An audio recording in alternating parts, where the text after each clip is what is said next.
Hey everyone, welcome back. Today, we're tackling a super handy topic: how to use your credit card on Venmo in 2025.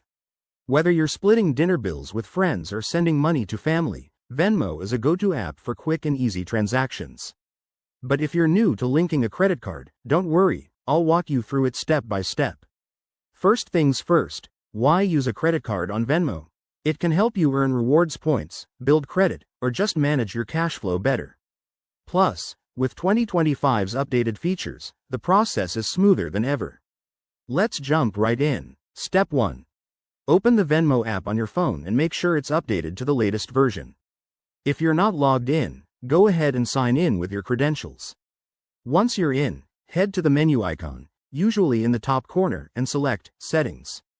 From there, tap on Payment Methods. This is where you'll add your credit card. Now, Step 2. Click on Add a bank or card, and choose Credit Card. You'll need to enter your card details, like the card number, expiration date, and the security code on the back. Don't forget to include your billing zip code for verification. Venmo might ask you to verify your card through a small test transaction, which is just a quick way to confirm it's yours. Step 3. Once your card is added and verified, you're ready to make a payment.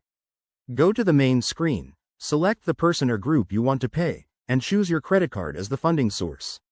Enter the amount and add a note if you like, maybe something fun like pizza night, then hit send. Keep in mind, using a credit card on Venmo might come with a small fee, usually around 3% per transaction, so factor that into your plans. In 2025, Venmo has improved its fee transparency, so you'll see it up front. Step 4. For security, always use a strong app passcode or enable biometric login like fingerprint or Face ID. Also, monitor your transactions regularly through the app or your credit card statement to catch any issues early. And remember, Venmo's policies might vary, so check their help section for the latest updates. There you have it. That's how to seamlessly use your credit card on Venmo in 2025. It's a game changer for managing your finances on the go. If you found this helpful, give this video a thumbs up, subscribe for more tech tips, and drop a comment below if you have questions. Thanks for watching, and I'll see you in the next one.